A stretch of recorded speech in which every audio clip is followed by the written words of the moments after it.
Oh, yeah. Hey, whoa, yeah, no, hey, look, there's audio. What are you talking about? What are you talking about? There's totally sound. What? Can't hear me? None? What's up? No sound? Okay, look, my bad, guys. My bad. All right? My bad. What's going on, everybody? How we doing this morning? How are we doing? See a bunch of friendly, lovely faces. It is a pleasure. It is a pleasure to be here with you guys in the morning. What's up, Alex? What's up, Justin? Chris, Duke, Livingston, the Den of Nerds Gaming, Wrench Me. Oh, I'll wrench you, all right. Hang on, where are you at? Let's see here. Add in DOS moderator. Okay, yeah. Hey, the Den of Nerds Gaming. Guys, if you didn't know, the Den of Nerds Gaming, headed up by Justin. We talk about gaming over on the Den of Nerds Gaming. I know, redundant, but also necessary for you to know. So check that out. Go over and subscribe to the Den of Nerds Gaming. And by the way, if you haven't subscribed to this channel, what are you doing? You got to subscribe to this channel. And you have to excuse me for 1 second as I post about this on the regular Den of Nerds to let people know, because not a lot of people even know about the Den of Nerds live yet. I know. What are they thinking? How could they not know? How could they not know? Let me know in chat, guys. I want to know, just because the Batman started filming. Matt Reeves posted a really cool photograph about that. Let me know in chat, what do you guys think about the Batman? Are you excited about that film? What do you think about that film?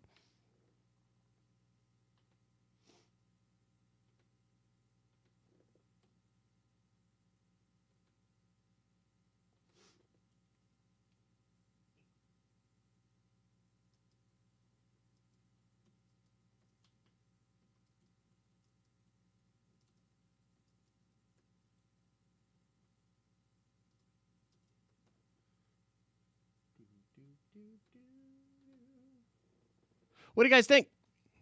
Hopeful for some Batman. Curious to see Pattinson as adult character. Yeah, that's fair. That's fair. I'm excited for it now. Well, Tara, what changed? Why are you excited for it now? I'm curious. Why are you excited for it now? I'm pretty excited to see what Pattinson can do. I think Pattinson is a good actor, a really good actor. And, you know, some of the things that he's been saying, too, while sort of being asked about the film and different things like that, they're very interesting. They give me a lot of hope, talking about putting like a new spin on it, talking about trying to push it. Have you guys heard these comments where he's like, I'm going to try to push it as far as I possibly can. As far as I possibly can. That's cool. Was iffy on casting, but set leaks look great. Where are these set leaks, Tara? Where are you seeing set leaks? Were they on the Reddit? So done with safe, Livingston says. Please push. Yeah. Yeah.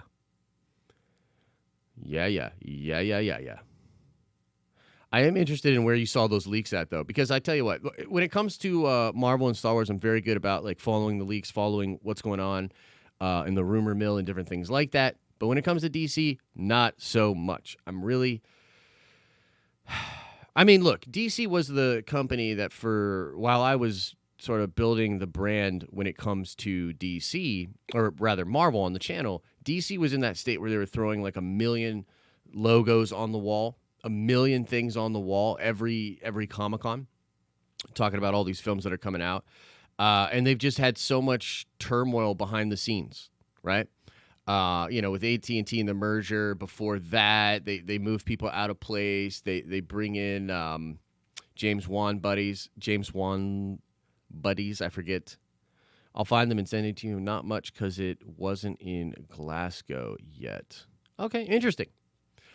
That's very interesting. Yeah, I'd love to see that. I really do like the cast, though, and I like Matt Reeves. The thing about the Batman movie for me, I'm nervous. I'm nervous that DC just doesn't have any idea what they're doing, and that essentially, like, what they're going to do with this Batman movie is give us more or less a good Batman movie that doesn't connect to anything, and then we'll still be just really confused about what exactly is the DC canon. And as much as they want to try to pretend that doesn't matter. And I know that to some people, they're like, oh, it doesn't matter. No, it doesn't matter to you, person. It clearly fucking matters to the masses out there. It clearly matters. Look at the MCU. Captain Marvel made $1 billion. Why do you think Captain Marvel made $1 billion? It's not $1 billion movie from a quality perspective. It has to do with the canon, with the connective tissue, with the thing that they did. When it comes to Joker is such an anomaly for me. Again, just being real, I don't even think Joker's that great. I got to be real with you guys. I really don't think it's that good of a film. But I think it struck a cultural chord. I think it was the movie you were not supposed to go see. It was the movie you were not supposed to enjoy. And I think many people went out and watched it for that reason. Not because they're really excited about that Joker and that world and all of that. You know what I mean? And then Todd Phillips comes out and basically says like maybe that's not even the Joker. I mean, it's just so weird. You know what I mean? So weird. How many times have I watched Joker? I've watched it once. I'm open to watching it again, but bro, okay. Do you guys know who Jenny Nichols is? I think we talked about her before. She's like funny. She's satirical. She does a lot of just kind of snarky videos online. But I find her taste in film to be very close to mine, right? So, for instance, she's one of the first people I saw really crapping on Solo, a Star Wars story. And I was like, she's got some good points here. When she was talking about Joker, it's just literally everything that she said about Joker, I 100% agree with. It's pseudo-intellectual. The movie is not close to as smart as people think it is, and it's all masked in this sort of Todd Phillips-y mystery box. Is it a real story? Is he just remembering this? Is he insane? It's very sloppy. There's literally this isn't a Joker rant, but Joker sucks, dude. Joker sucks, and it just struck at the right time for counterculture programming.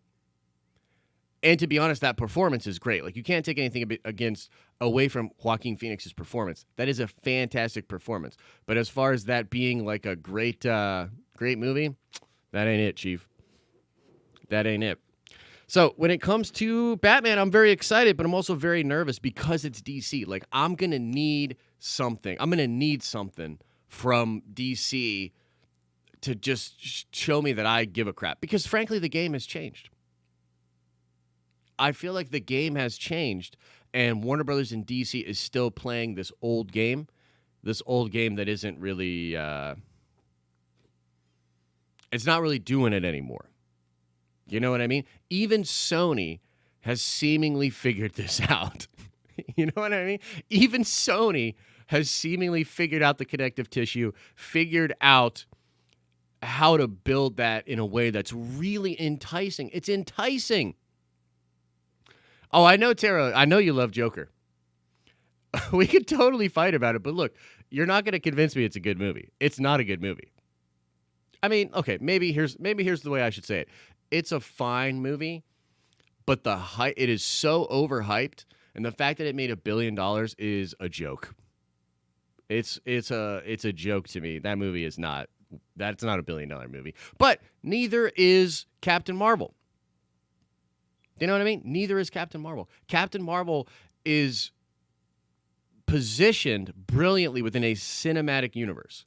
And a lot of the quality just comes from that. It doesn't actually come necessarily inherently from each film, although I do think that the Marvel Cinematic Universe does a great job of creating just great, fun pieces of entertainment.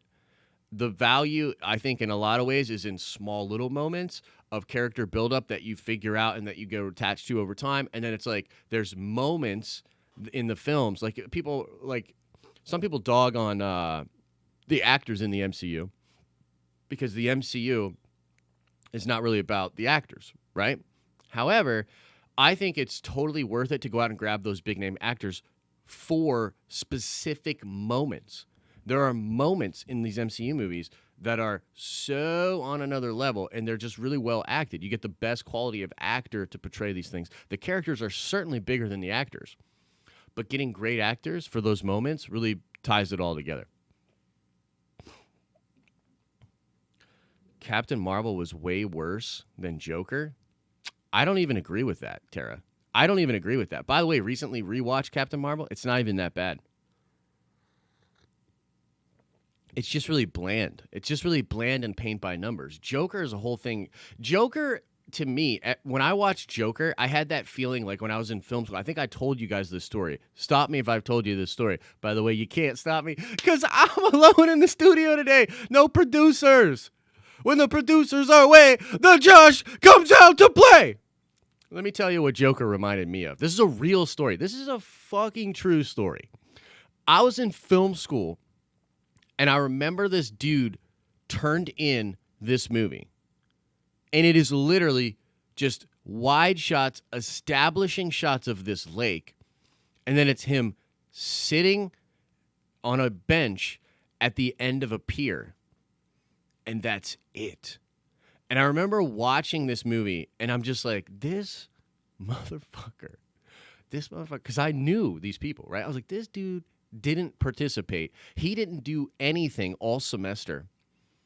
And then he just, the night before the project is due, goes out to the lake near my local college and shoots all this stupid scenes, and then probably baked as a cake, high as a kite, edits it together, puts some oversaturation on it and some color filters. And I'm not joking when I tell you that my professor was like, this is fantastic. This is amazing. The meaning, the implications, the atmosphere. No! It's just a dude on a bench, on a pier. There's nothing novel about it. Joker is just like that. It's a bunch of gloobly glob bullcrap all strung together. And people just, it's so artsy.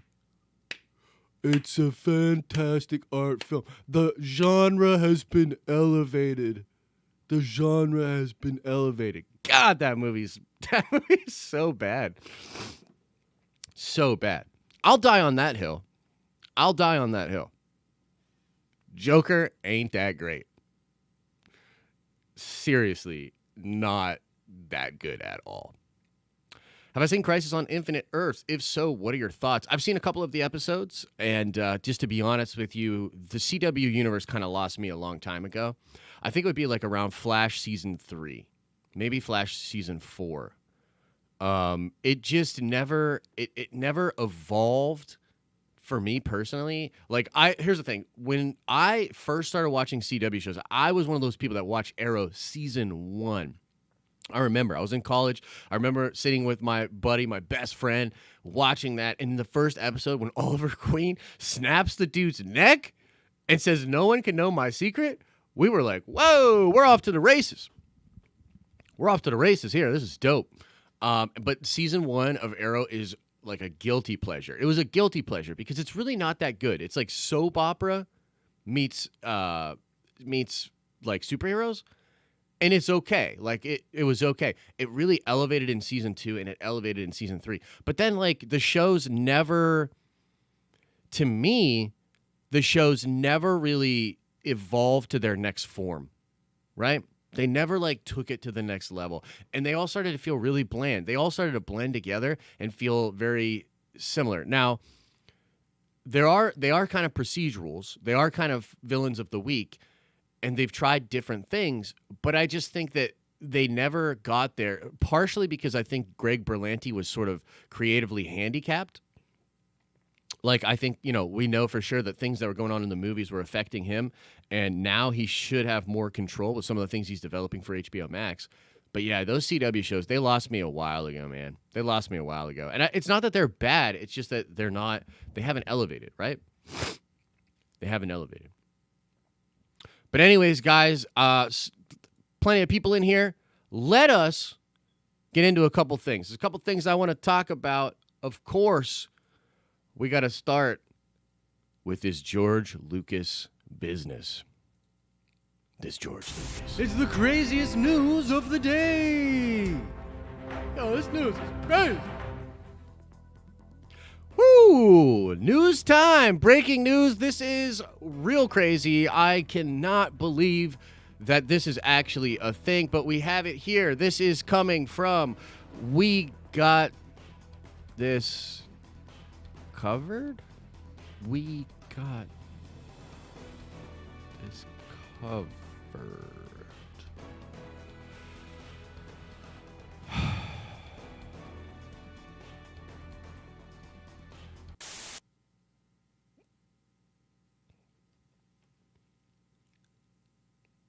Change of plans, ladies and gentlemen. Change of plans. Audible at the line. We got this covered? We got this covered. Really? We got this covered? Oh my God. Here's the thing. We got this covered is like the National Inquiry of internet pop culture news. This is like that fact that Geico can save you 15% or more on car insurance. That's like telling someone that we got this covered is full of shit. Everybody knows that. Everybody knows that. And here's the thing.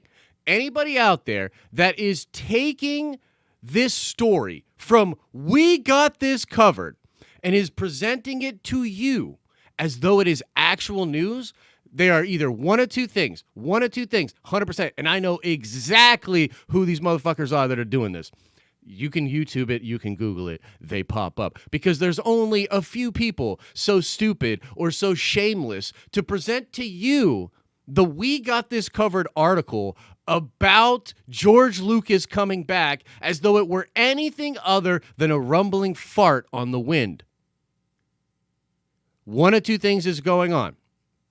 Either they're lacking in some brain cells, in which case you shouldn't be watching them anyways.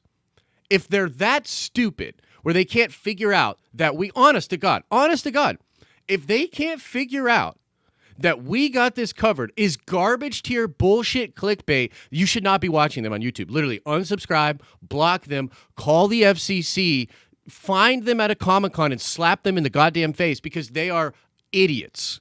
And you shouldn't be watching idiots on YouTube.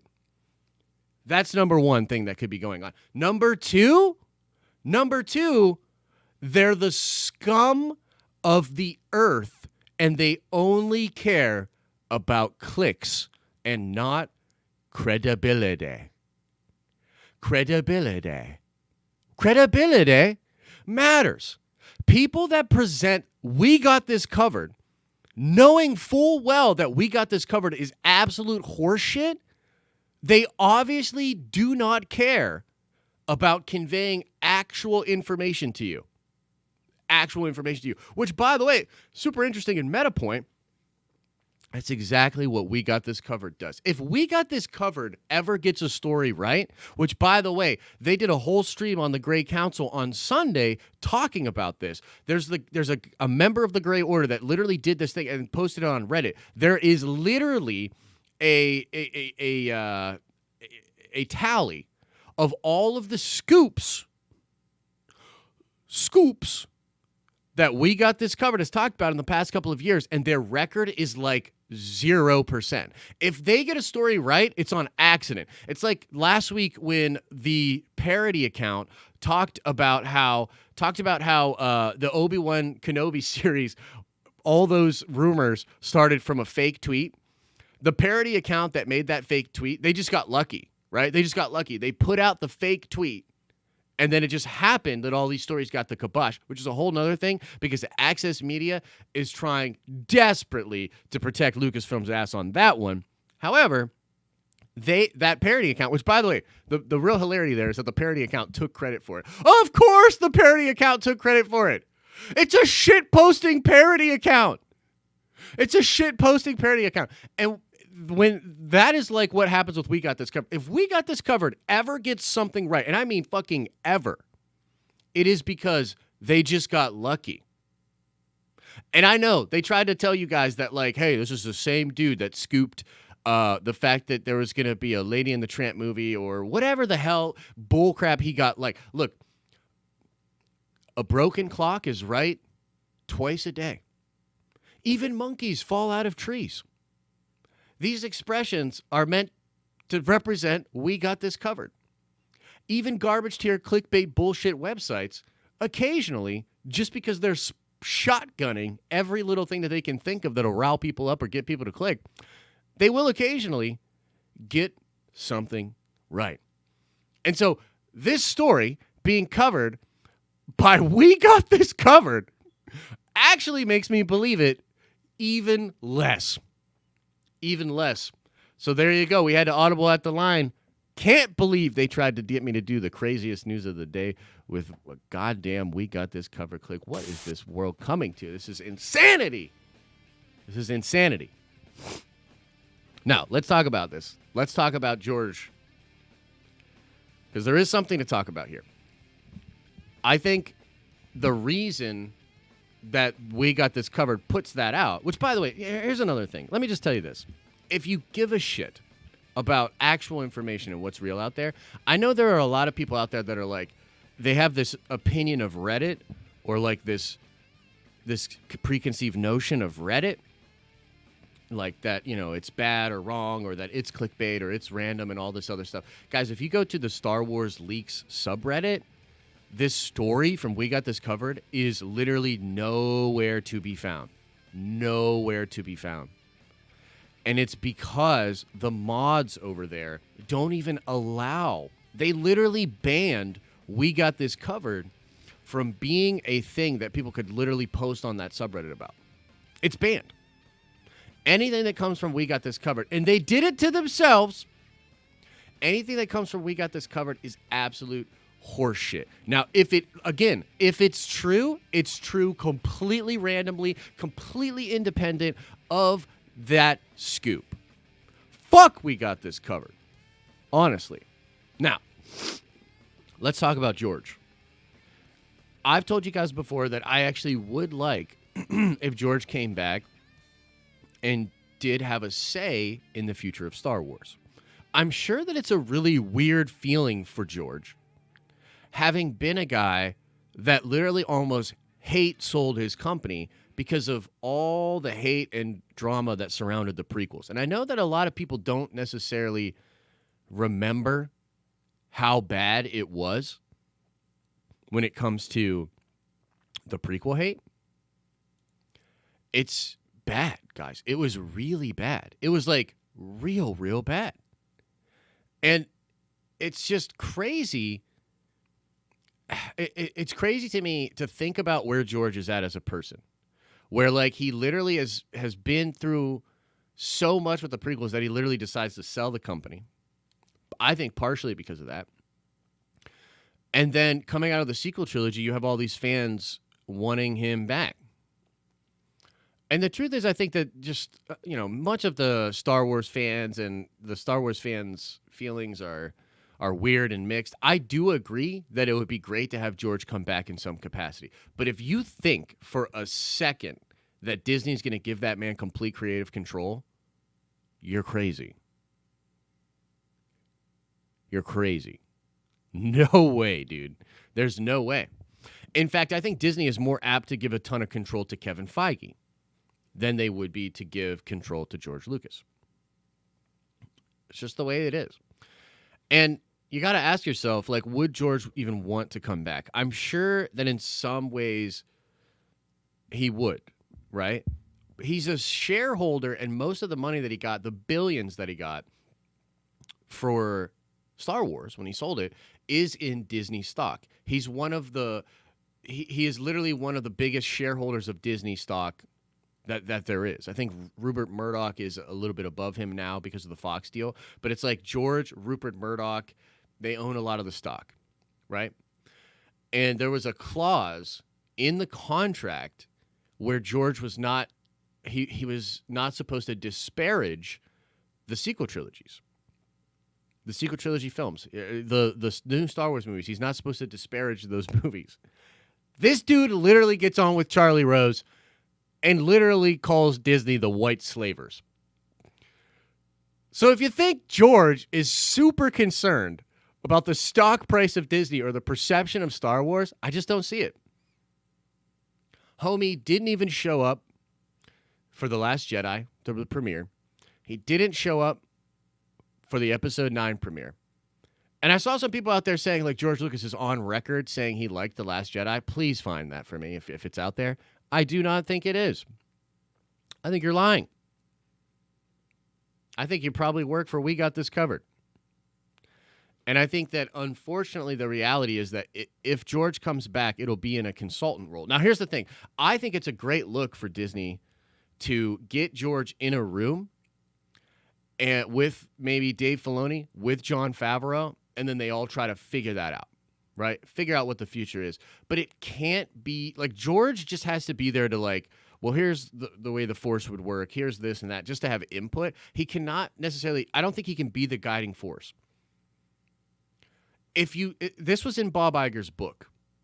If you sell Star Wars, if you buy Star Wars for all that money, and then you effectively leave George in complete control of Star Wars, what have you really done? What have you really bought? George is still getting a lot of residual, either through actual royalties or through stock price bumps. What have you really bought? If you bought Star Wars, but let the guy that owned it have complete control, you haven't really bought Star Wars. You know what I mean?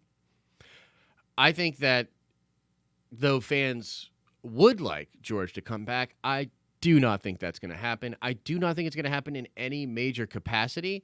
And honestly, Star Wars fans really don't deserve it. Star Wars fans are pretty whiny, pretty insufferable in a lot of different ways. And they don't really deserve for George to come back. I flip-flop back and forth on it because partially, yeah, I do want him to come back. But no, I don't. I'm torn because he's too good for us. You know what I mean?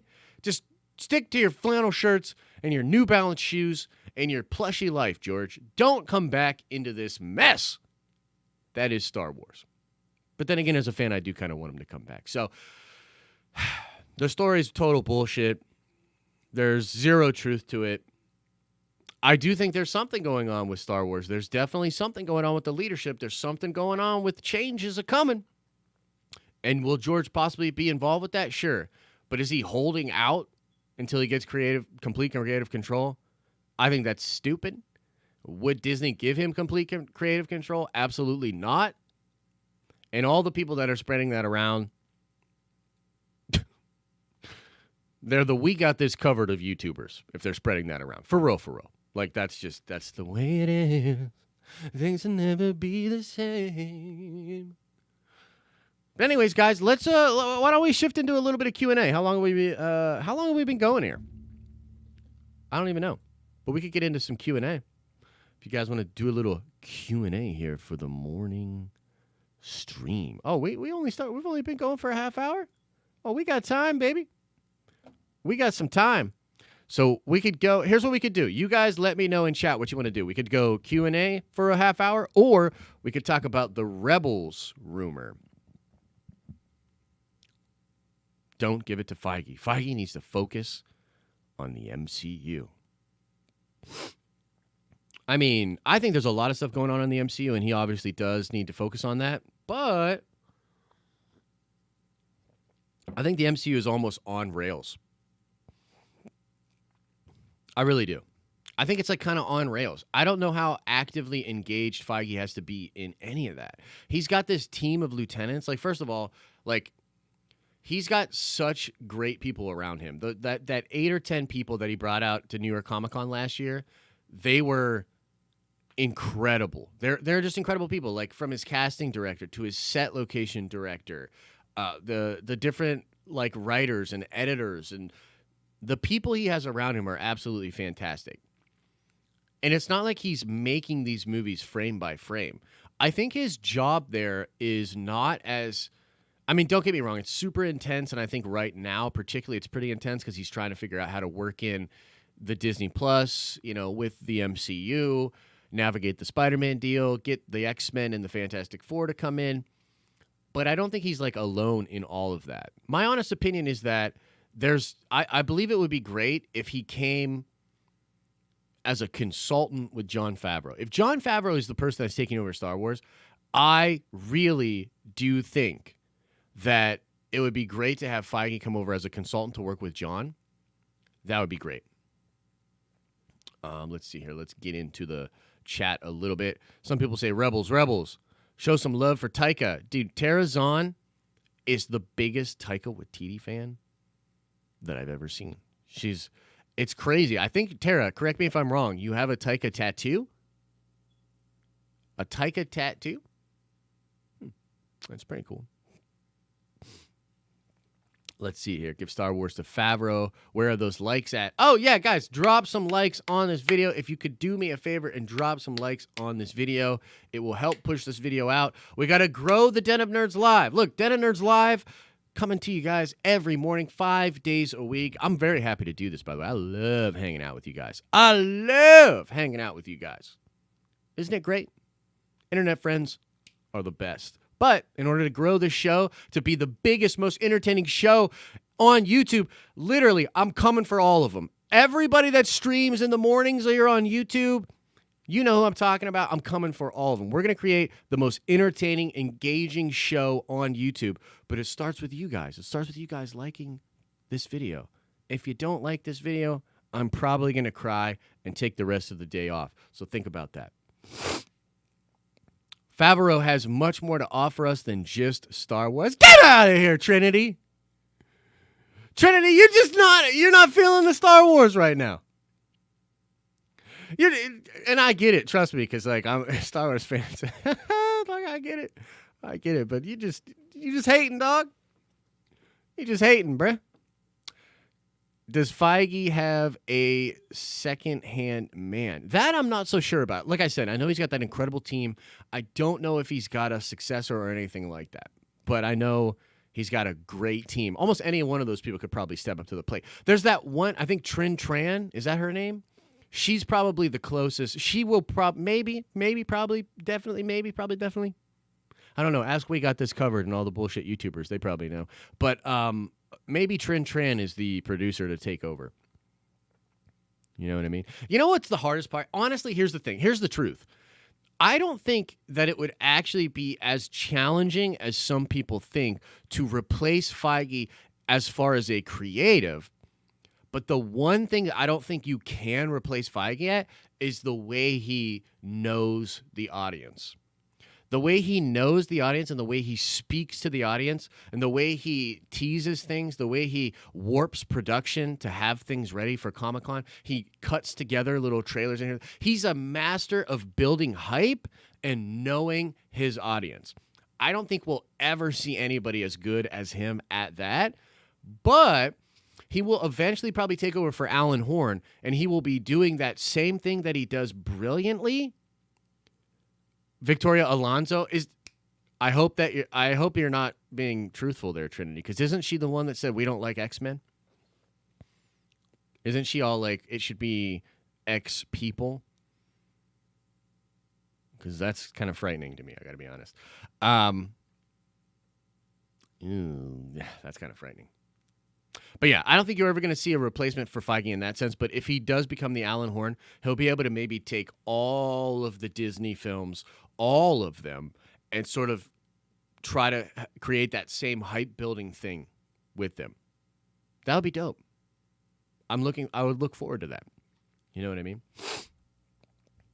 Feige can't be stopped. We must protect him at all costs. Maybe after he introduces mutants in Fantastic Four, he'll leave. Yeah, I think that would be fair. Like, if once he gets the ball rolling on Phase 5 and gets... Because here's the thing.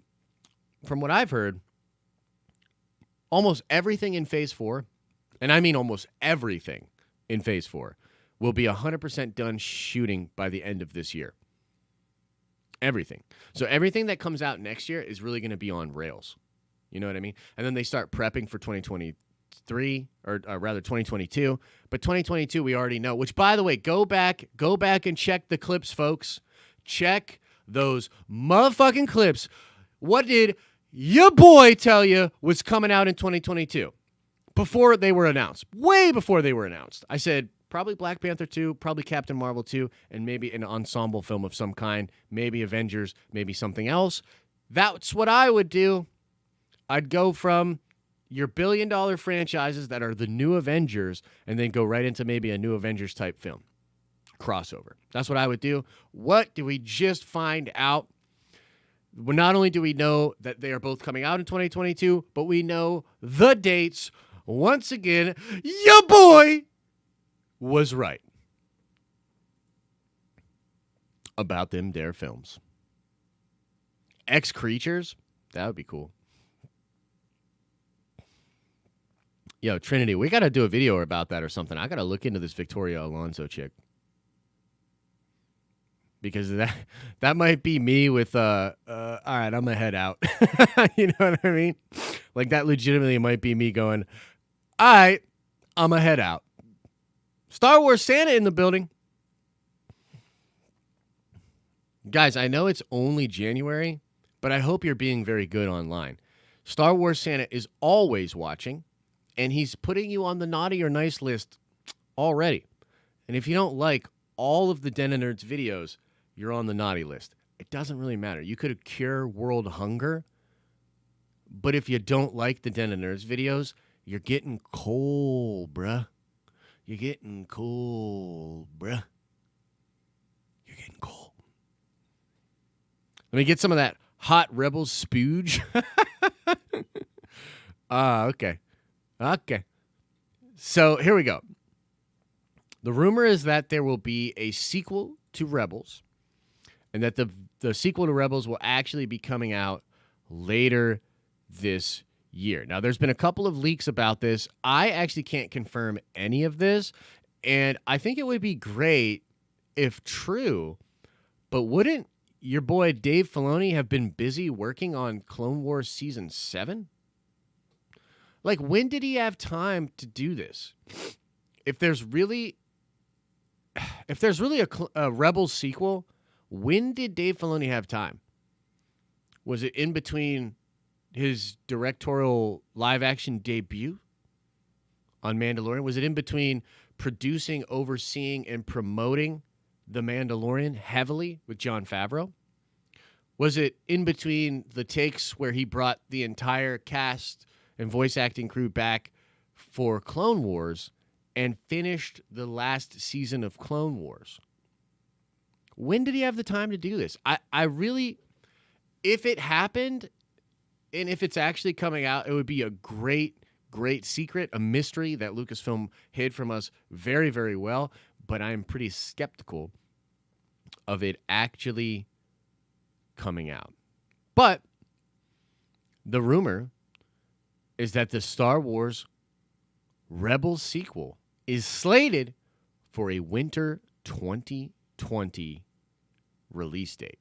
Now, there was a plot leak for this back, it was probably a month or two ago at this point, and it talked about how this would essentially tell the story of like Ahsoka and Sabine and Thrawn and Ezra Bridger and the Grisk, which would be very cool. And I do think that we'll see some of that stuff being told in the next Thrawn book. The Grisk really do appear to be this really interesting villain that could possibly replace the Yuuzhan Vong from some of the stories that were in Legends. And so I do think that would be really cool. But that's basically the report. The report is that this Rebels sequel in its first season has been shot and developed in secret. Now, there's only one time frame that I could see this actually happening, and it would have been when Dave Filoni first got his promotion to be in charge of all of animation. And there was a reason that on Star Wars Resistance, he was not as actively involved. He started out being very involved with that show and then like walks away from it and is less involved with the show. And perhaps after canceling Rebels, they did start this thing up in secret, and that's why Dave wasn't as involved with Resistance. So maybe, but that would put the show, that would mean that this show was developed like 3 years ago. You know what I mean? Maybe, but highly unlikely. Highly, highly unlikely. But anyways, guys, let's get into just a little bit of Q&A, and then we're going to call it. Again, thank you guys so much for coming and hanging out with me in the morning. If you don't know, guys, I want to do a community stream tonight. I want to do a community stream tonight where we are talking about Star Wars, talking about what we want from the future of Star Wars. And the thing that we'll do tonight on the channel is you can come on and be a part of the stream. Like Star Wars Santa has been on the streams before. Trinity, Second Street Marvel has been on the stream before. Tonight, I think we'll start it at 8 p.m. Eastern Standard Time. If you want to come on to the show, hit us up in the DMs on Twitter. Make sure you come back tonight for the stream itself. And then you can let us know, like in stream, I can get you the link to StreamYard. And then you can pop into the stream. Literally, you can come onto the show with us and talk about your opinions and your feelings. Because I think those community streams are really fun, man. You know, you want to have your voice be heard. Like, the chat is great. I love the chat, and I love being in the chat. But if you guys want to actually come onto the stream and talk about Star Wars with us, come onto the stream. We can have up to 6 people on at one time. So that'd be me and 5 others, I guess.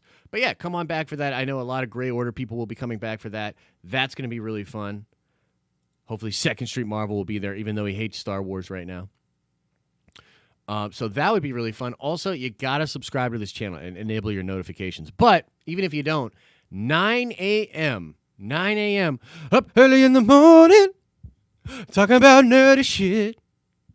Come on by to the Dinner Nerds Live, 9 a.m. Eastern Standard Time. Just give me the Grammy right now. That was fucking amazing. I don't usually like to toot my own horn, but damn, somebody give me a Grammy. That was hot. That was hot. Come on by, 9 a.m. Eastern Standard Time, every single day, Monday through Friday. We're going to be hanging out here on the Den of Nerds Live. Just hanging out with you guys. I love it. I love it. We're literally just getting started. The channel's small. The numbers are not as big as they will be, but I got to tell you, I'm very excited. I'm very excited about 2020 for this channel and for the Den of Nerds brand overall. So, let's see here. I'll go into the chat, guys. Drop some questions into the chat. By the way, we do have super chats enabled. I got to get a thing on here that's like, hey, super chats are enabled, and they help out. You know what I mean? I got to get like one of those things to pop up and be like, hey, you want to guarantee your questions answered? Drop in a super chat. You know what I mean? That'd be kind of cool.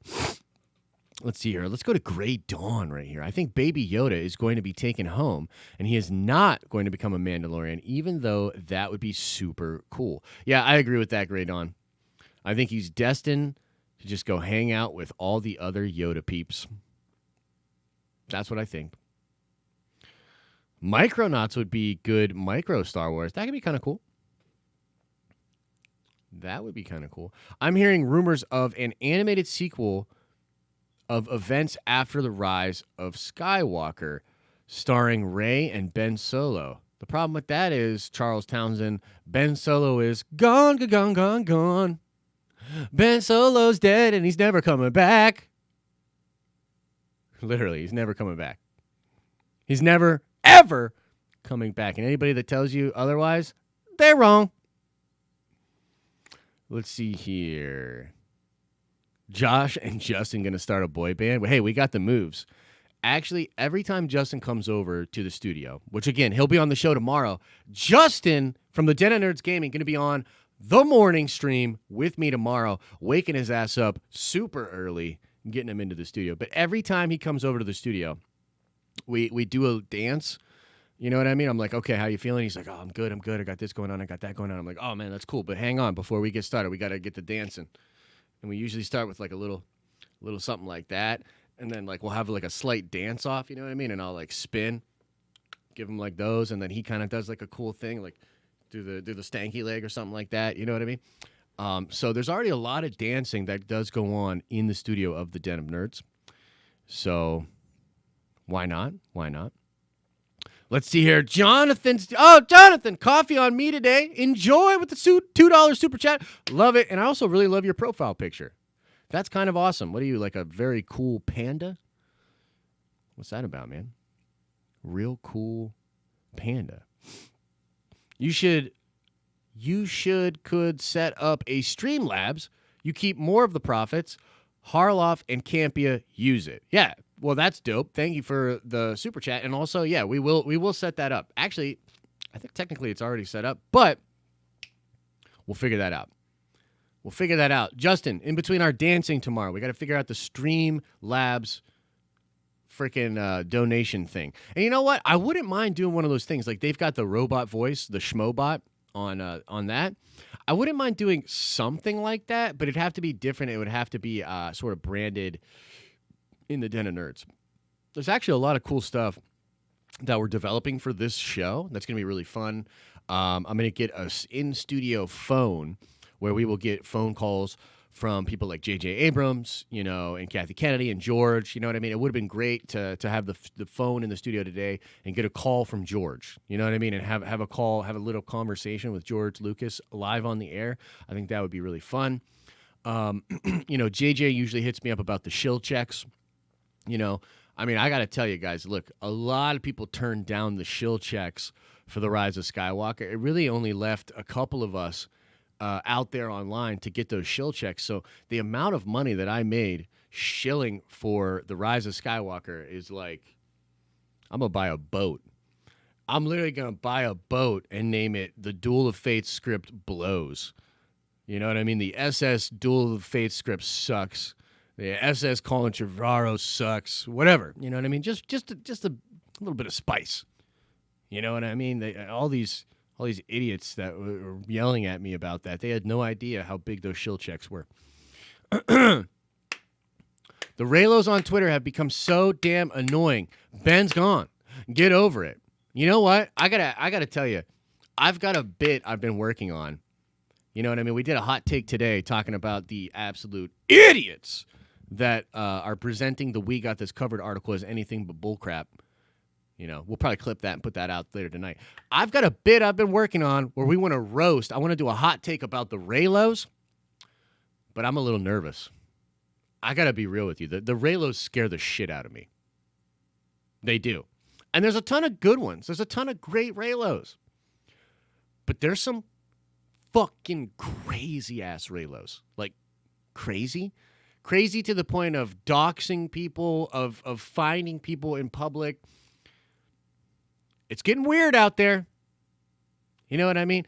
Man, I'm just nervous about that. I actually was going to put up a poll. I was going to put up a poll and be like, yo, what do you guys... Should I roast the Reylos? Should I roast the Reylos? And we'll put it out on Twitter and put it out on the community tab, man. Whew, they going to be ready.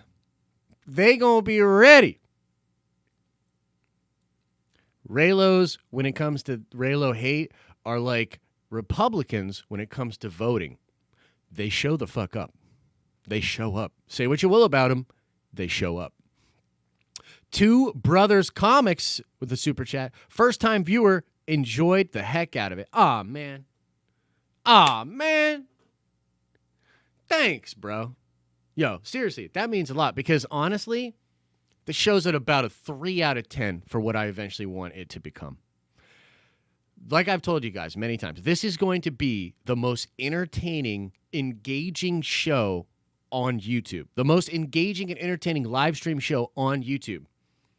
And I want that to happen, like I would say before the middle of this year. Once everything is fine-tuned, we develop more segments. We get all of the kinks worked out here, man. You know what I mean?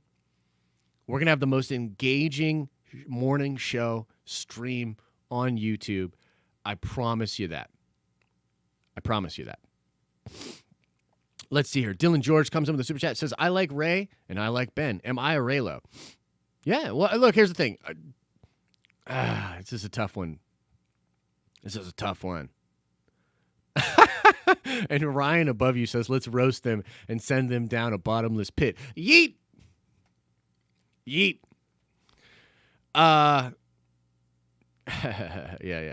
Okay, so here's the thing. When it comes to Reylo,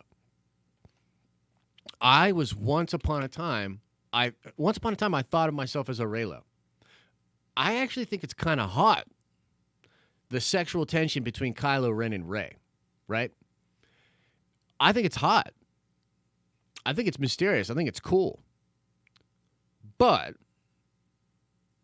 the Reylo community turned it into something that it wasn't to me. The Reylo community started to gatekeep and started to attack these other ships and started to do all this weird stuff. And then, like, Reylo became Tumblr crazy fangirl shipping with the veracity of woke Twitter attacks. That's what it became to me. And I'm going to leave it there because I've literally got I've written jokes about it because I think it's both sad and hilarious. You know what I mean? It's both sad and hilarious. Ultimately, like what you like. I'm not here to yuck anybody's yum. I'm not. If you like Reylo, if you consider yourself a Reylo, God bless you. God bless you. And that's probably because you sneezed. But you can't deny, like, even the Reylos that I, like, know, there's people that I know that are Reylos. Like, I think Rachel is. I think Rachel is one. She likes the ship, but can acknowledge that the shippers and the Reylo community is batshit crazy. And they turned it into this ridiculous thing. Ridiculous thing.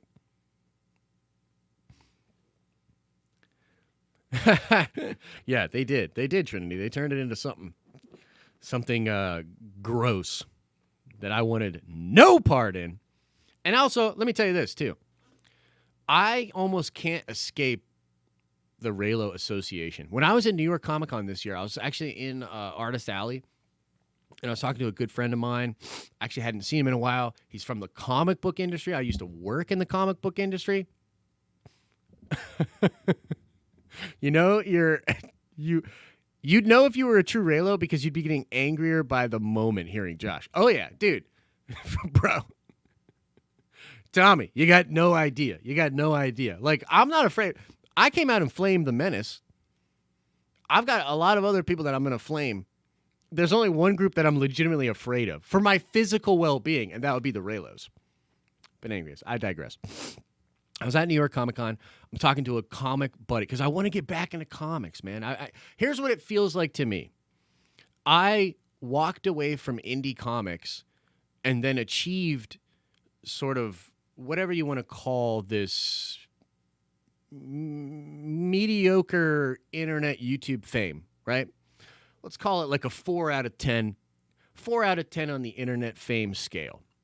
Right, because it's still really moderate. Even the main channel with 100,015 subscribers, that's still really small, you know, in a big sea of YouTubers out there, right? So I felt guilty about leaving indie comics and then never coming back and being like, hey, now I can promote stuff on YouTube. I can help out the indie comics scene. I can make comics again, get more sales, blah, blah, blah. So I felt weird about that. I have felt weird about that for a long time, and I want to come back to comics, right? So I'm sitting there, I'm talking to one of my buddies, old comic book friends, and I'm like, yeah, man, the YouTube channel's kind of blowing up. Things are really good for me, but I really want to get back into comics. And so I'd love to, like, work with you again. I'm talking about, there's this group of girls that comes by, and I hear, Den of Nerds!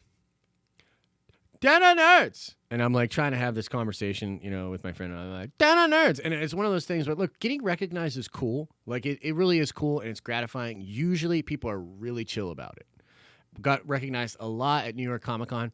Everybody was really chill about it. And I'm, like, talking to my friend. This girl, like, and her friends kind of scoot over. And they're like, hey, you're Den of Nerds, right? And I was like, yeah, no, I am. But I kind of was, like, offhanded. I was like, yeah, I am. I'm cool. And this girl's literally like, well, I love his videos. He's a Reylo, y'all. He's a Reylo. Like, talking to, like, all her friends, like, it's fucking West Side Story. Like, he's a Reylo. You know what I mean? Like, going down the thing. And my buddy's just, like, looking at me like, what the hell happened to you, man? What is going on? I mean, it's cool that like girls at Artist Alley know who you are, but a Reylo? You're a Reylo? And it's like, ugh. I couldn't escape it, man. I was like, oh, God, why? Why? It's like, I'm not a Reylo. And then the guy turned away and he said, I never want to talk to you again. Why don't you go hang out on Tumblr? You'll never do comics again. No, he didn't really say that, but it was just bad.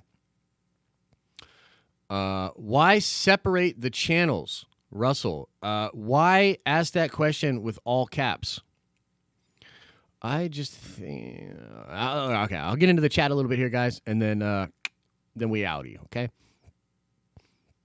Crashing Wagon Productions, amazing name. Name of the day.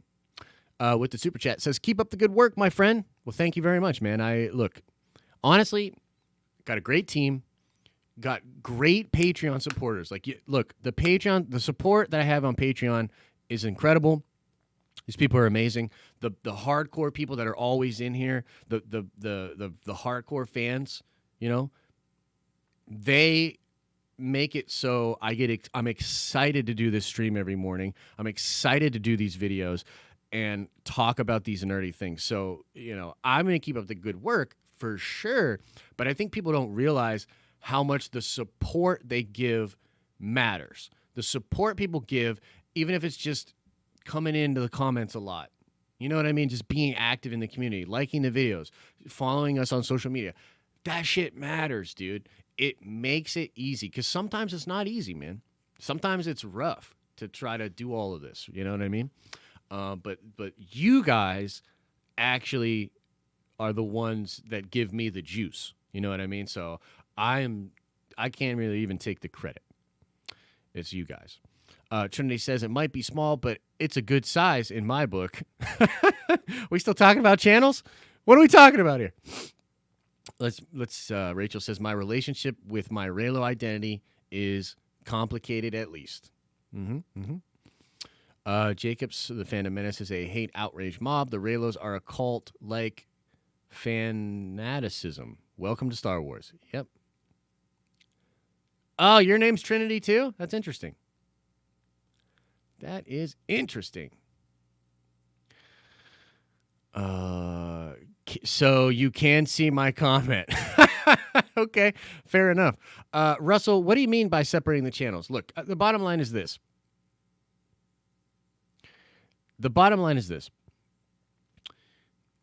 YouTube is weird, dude. YouTube is weird, and it sucks. You gotta separate things for different reasons. Every live stream we did on the regular Denim Nerds channel was hurting the channel. Every single one of them. They hurt the channel. It sucks that that's the way that it is, but it is the way that it is. To YouTube, it looks bad when you only watch a tenth of the video.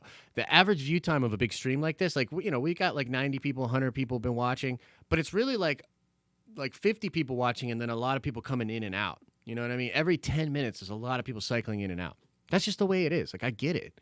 But it hurts the videos on the regular channel. And so we had to make a decision, and I decided let's do the morning show over here.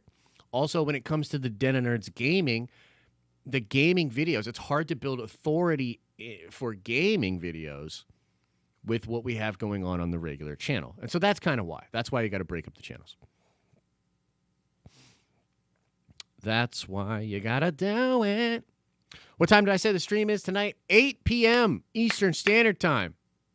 8 p.m. Eastern Standard Time. And guys, if you have, it's a browser thing called StreamYard. StreamYard, it's like a replacement for Google Hangouts. That's how we're going to run it. So all you got to do is just go to StreamYard.com and then create an account. It's totally free. And then you can be a part of it. Attack Peter says, dude, you got to stay positive. I love the channel, and that's what got me to stay and subscribe in the first place. Attack Peter, I totally get you. I totally get you. And I think that's really where we're at right now as a company, and me and the producers and me and the Patreons, what we're trying to figure out is how do we take the next step where I can be a little more inflammatory and rip on people, joke, and have fun and be very entertaining while also keeping the integrity and the positivity of the channel. I think that's another reason why it's important to separate the live show from the regular content. You know what I mean? Like, we just had a lot of fun here this morning, flaming people, freaking out, doing all this stuff. I don't even know if I'll post the clip of that hot take on the regular channel. I don't know if I will. Maybe we don't need to. You know what I mean? So a lot of the big content that's going to be coming out over there, it's going to be positive. It's going to be fan-based. It's going to be fun. But we also have to evolve.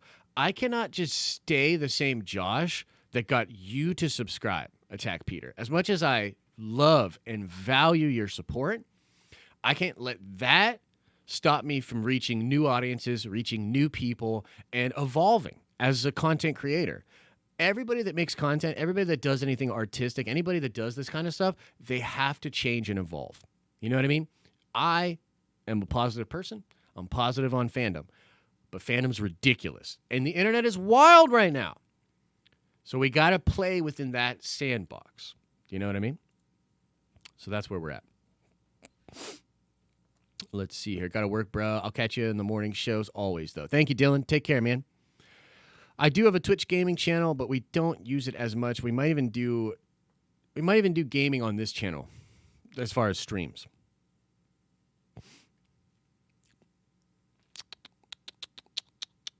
It's a wild, wild web. I stay subbed because you grow. You got humility. You got spunk, kid. Hey, I appreciate that, Ryan. Thank you so much, man. What geeky shows are you watching at the moment, and what geeky games are you playing? Okay, so this is the last question. This is the last question that I'm going to take here. Thank you, Bernadette. Okay, so what am I playing right now? Mostly Magic Arena. New set, new standard in Magic. I love Magic. Very, very into Magic, actually. Probably going to take a trip this weekend to go see some buddies and play Commander and watch the Super Bowl and do all that, right? So a lot of Magic. As far as nerdy stuff that I'm watching right now, I'm trying to get through the 4th season of My Hero Academia. I love My Hero, but honestly, I'm one of those dirty American anime watchers that much prefers the English dub. Not a fan of reading. Not a fan of reading. So, yeah. Getting through that. Yeah, and other than that, not much. I got a bunch of comic books that I want to catch up and all of that, okay? All right, folks, I'm going to get out of here. Thank you guys so much for hanging out with me this morning. Be here again, 9 a.m. Eastern Standard Time tomorrow morning. Make sure you come back for the stream tonight at 8 p.m. if you want to have your voice be heard. If you want to come onto the stream and tell me how wrong I am about The Rise of Skywalker or Reylo or whatever, come on by, man. Bernadette says, as an English teacher, it's sad to say you don't like reading. I just don't like reading my anime. I like watching my anime. You know what I mean? But look, it's all good. It's all good. Different strokes for different folks. Keep being you. Keep being nerdy. As I always say, guys, I hope you're having an awesome and a nerdy day, and I will see you in the next video.